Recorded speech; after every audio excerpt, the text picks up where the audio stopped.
ഈ ബിനാലെയുടെ തുടക്കം ഒരു വിവാദത്തിൽ എത്തിപ്പെട്ടു. ആ വിവാദത്തെക്കുറിച്ച് എന്തു പറയുന്നു ഇപ്പോൾ? വിവാദങ്ങളില്ലാത്തത് എന്താണുള്ളത് കേരളത്തിൽ? പക്ഷെ ഒരു നിർഭാഗ്യകരമായിട്ടുള്ളൊരു കാര്യമാണ് കേരളത്തിലെ വിവാദ കുതുകികൾ അതിനെ കണ്ടത് ഒരു സ്വകാര്യ ട്രസ്റ്റിന് 5 കോടി രൂപ സർക്കാരിന്റെ പണം കൊടുത്തിരിക്കുന്നു, അതിൽ അഴിമതി നടന്നിരിക്കുന്നു എന്നാണ്. അഴിമതി നടന്നിട്ടുണ്ടെങ്കിൽ തെളിയിക്കട്ടെ. തെളിയിക്കുകയാണെങ്കിൽ I am ready to face any kind of thing. ഈ ബിനാലയ്ക്ക് എത്രയാണ് ചെലവ് കണക്കാക്കുന്നത്? ആ രൂപ എവിടെ നിന്നാണ് വരുന്നത്?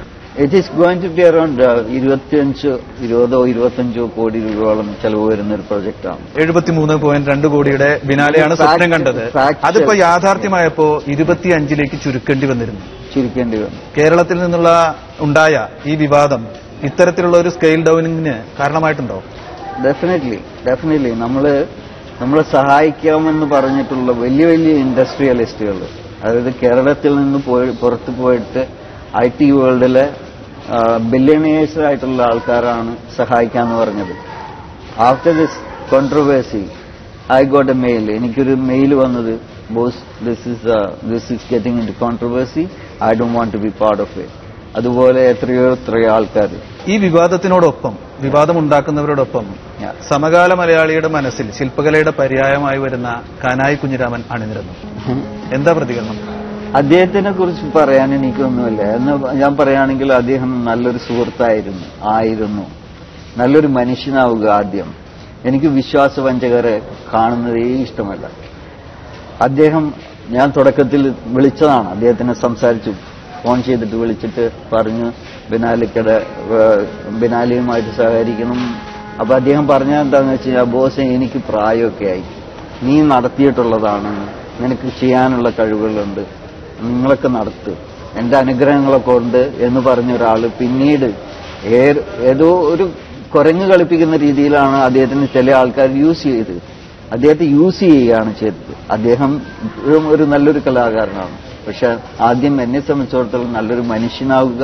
അതിനുശേഷം I don't care whether if you are not a good human being, I don't care whether you are a great artist or whatever. താങ്കൾ കാനായി കുഞ്ഞിരാമന് മറുപടിയായിട്ട് പറഞ്ഞു, ഇത് നടന്നാൽ, ബിനാലെ നടന്നാൽ ഒരുപാട് കാനായി കുഞ്ഞിരാമന്മാർ കേരളത്തിൽ ഉയർന്നു വരും എന്ന് പറഞ്ഞു. അങ്ങനെ പറയത്തില്ല കേട്ടോ. അങ്ങനെ ഒരുപാട് നല്ല കലാകാരന്മാരുണ്ടാകും എന്ന് ഞാൻ പറയത്തുള്ളൂ. I don't want to many ആരെയും ഫോളോ ചെയ്യണമെന്ന് ഞാൻ. അതുപോലെ MV ദേവനും ഇതിനെതിരെ രംഗത്ത് വരികയുണ്ടായി. അദ്ദേഹം പറഞ്ഞു, ഇതിലും ഒരല്പം പൈസ ഉണ്ടെങ്കിൽ ദർബാർ ഹോൾ പോലെ ഒരു കെട്ടിടം ഉണ്ടാക്കാം. I totally lost respect in these people. എന്നെ സംബന്ധിച്ചിടത്തോളം 19 വയസ്സായാലും 90 വയസ്സായാലും കലാകാരൻ തന്നെയാണ്. Age doesn't matter to an artist at all. ആ പഴയ ചിന്ത മാറ്റണം. യുവാക്കള് 16 വയസ്സുള്ള ആൾക്കും ഗ്രേറ്റ് ആർട്ടിസ്റ്റ് ആകാം. സമകാല ചിത്ര ശില്പ വിന്യാസ കലയുടെ പ്രദർശന വേദിയാണ് ബിനാലെ. ഇവരൊക്കെ സമകാല കലയുടെ മനസ്സ് സൂക്ഷിക്കാത്തത് കൊണ്ട്, യാഥാസ്ഥിതികരായതുകൊണ്ട് ഇതിനെതിരെ വന്നു എന്നാണോ? പറയാൻ പറ്റില്ല. അവരൊക്കെ നല്ല അറിവുള്ള ആൾക്കാരാണ്. സമയത്തിനനുസരിച്ച് അവർ കാലുമാറി എന്നല്ലാതെ എനിക്കൊന്നും പറയാനില്ല. കേരളത്തിൽ കഴിഞ്ഞ സർക്കാരിന്റെ കാലത്താണ് ബിനാലെയുടെ ആശയം പ്രവൃത്തി പഥത്തിലേക്ക് എത്തുന്നത്. അതിനുശേഷം ബിനാലെയോടുള്ള സർക്കാർ സമീപനത്തിൽ എന്തെങ്കിലും മാറ്റം ഉണ്ടായിട്ടുണ്ടോ? ആദ്യകാലത്ത് 5 കോടി കിട്ടിയെന്നല്ലാതെ ഒരു രൂപയുടെ പോലും സഹായം കേരളത്തിൽ നിന്നും ആരും തന്നിട്ടില്ല എന്നുള്ളത്. സഹായം കിട്ടിയില്ല എന്ന് മാത്രമല്ല, സാംസ്കാരിക മന്ത്രിയുടെ ഒരു പ്രസ്താവന വന്നത്, ഇതൊരു സാംസ്കാരിക സംഘടനയല്ലായിരുന്നെങ്കിൽ ഇതിനെ കരിമ്പട്ടികയിൽ പെടുത്തേണ്ടതായിരുന്നു എന്ന തരത്തിലൊരു പ്രസ്താവന വന്നില്ലേ? ആരോ ഇൻഫ്ലുവൻസ് ചെയ്ത് ആരോ എഴുതി കൊടുത്ത സംഭവം കൊണ്ടുവന്നല്ലാതെ I don't think there is any kind of honesty. അതേ സാംസ്കാരിക മന്ത്രി തന്നെ പിന്നീട് ബിനാലെയുടെ ഉദ്ഘാടന വേദിയിൽ വന്നു. അദ്ദേഹത്തിന്റെ മനോഭാവം മാറിയോ? അദ്ദേഹത്തിന് ആൾക്കാർ തെറ്റിദ്ധരിപ്പിക്കുകയായിരുന്നു. അതാണ് നടന്നിട്ടുള്ളത്. തിരുവനന്തപുരത്ത് നിന്ന് ഈസിയാണ് ഈ കാര്യങ്ങളൊക്കെ. ബിനാലെ ഇപ്പോൾ വിജിലൻസ് അന്വേഷണം നേരിടുകയാണ്.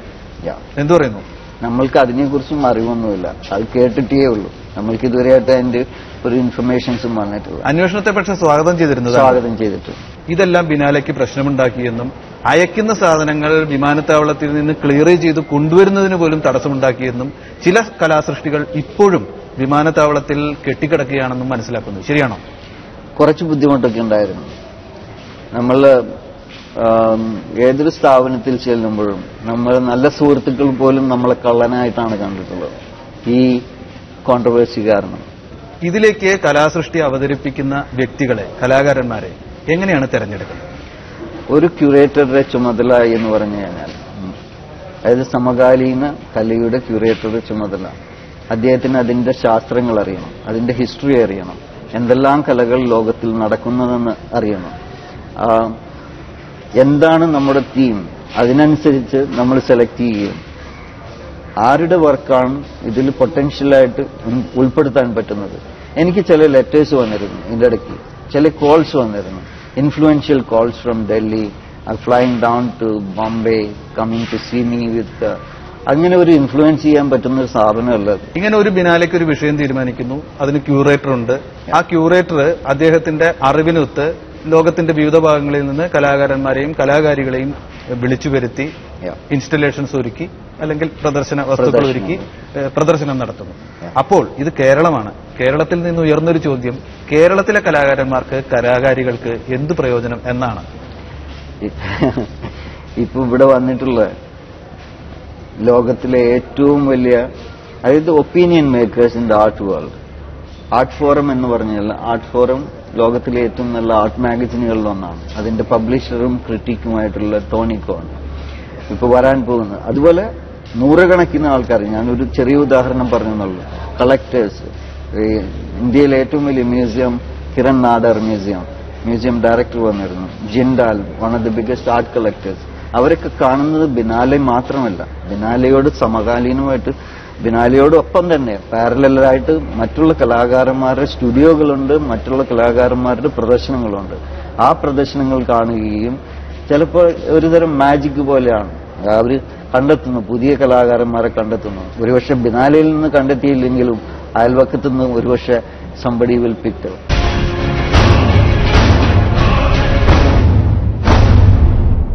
കേരളത്തിലുള്ള ഒരു കലാകാരന് അല്ലെങ്കിൽ കലാകാരിക്ക് ബിനാലയിൽ തന്റെ സൃഷ്ടി പ്രദർശിപ്പിക്കണം എന്ന് തോന്നിയാൽ അയാൾ അല്ലെങ്കിൽ അവർ എന്ത് ചെയ്യണം? അവർക്ക് വർക്ക് ചെയ്യുക എന്നുള്ളതാണ് പ്രധാനം. അത് ക്യൂറേറ്റർ കണ്ടെത്തും. അവർ പ്രദർശനങ്ങൾ നടത്തണം, അല്ലെങ്കിൽ അവരുടെ വർക്കുകളെ കുറിച്ചിട്ടുള്ള ഇൻഫർമേഷൻസ് അയച്ചു കൊടുക്കുക. അതിനുശേഷം വർക്കുകൾ കണ്ടതിന് ശേഷം ആദ്യം അവർക്ക് പൊട്ടൻഷ്യൽ ഉണ്ടെങ്കിൽ ഡെഫിനറ്റ്ലി അവരെ തെരഞ്ഞെടുത്തിരിക്കും. ബിനാലെ എന്ന് പറയുന്നത് വേറൊരു കാര്യം കൂടിയുണ്ട്. ബിനാലകളുടെ വർക്കുകൾ വിൽക്കാനുള്ളതല്ല, ബിനാലെ ആർട്ട് ഫെയറുകളല്ല, ബിനാലെ മ്യൂസിയം ഷോകളല്ല, ഗാലറി ഷോകളല്ല. Biennale is an open space for thinking, open space for creative practice. Biennale കേരളത്തിൽ അത്തരത്തിലുള്ള ഒരു സമകാല കലാ അവബോധം ഉണ്ടാക്കിയെടുത്തു എന്ന് ഇപ്പോൾ തോന്നുന്നുണ്ടോ? തുടക്കമാണിത്, കുറച്ച് സമയമെടുക്കും. ഇങ്ങനത്തെ കലകൾ വന്നു കഴിഞ്ഞാൽ there will be lot more we can learn.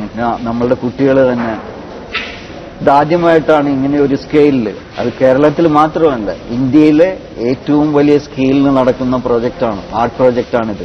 മലയാളിയുടെ ശില്പത്തെക്കുറിച്ചുള്ള, ചിത്രത്തെക്കുറിച്ചുള്ള, കലാരൂപങ്ങളെക്കുറിച്ചുള്ള ധാരണ സിമന്റിൽ അല്ലെങ്കിൽ കല്ലിൽ അല്ലെങ്കിൽ നിറങ്ങളിൽ മാത്രമാണ് ചിത്രങ്ങളും ശില്പങ്ങളും പിറക്കുന്നത് എന്ന ധാരണയുമായി ഇടഞ്ഞു എന്നതാണോ ഈ ബിനാലയുടെ ഒരു നേട്ടം? അങ്ങനെ പറയാമോ?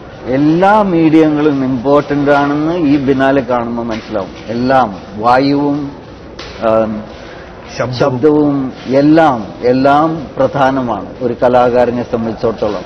ഈ ബിനാലയിൽ എല്ലാ കലകളുടെയും സംഗമമുണ്ടെന്നുള്ളത് നോക്കിക്കണ്ടു കഴിഞ്ഞാൽ അറിയാം. നമ്മൾ വിവാദങ്ങളെക്കുറിച്ച് ഒരുപാട് പറഞ്ഞു. കേരളത്തിൽ വിവാദങ്ങൾ ജനങ്ങളിൽ എത്തിച്ചത്, വിവാദങ്ങളുടെ വാഹനങ്ങളായത് മാധ്യമങ്ങളാണ്. മാധ്യമങ്ങളോട് എന്തെങ്കിലും പറയാനുണ്ടോ? മാധ്യമങ്ങൾ പഠിക്കട്ടെ. മാധ്യമങ്ങളെ കുറിച്ച് പറയാനുള്ളത്, ഉത്തരവാദിത്വം. ഏതൊരു കലയും, മാധ്യമം എന്ന് പറയുന്നതും ഒരു കലയാണ്. അതായത് നമ്മൾ പറയുന്ന വാക്കുകളിലുള്ള വിശ്വാസവഞ്ചനയോട് കൂടിയിട്ട് ഒന്നുമേ ചെയ്യാതിരിക്കുക.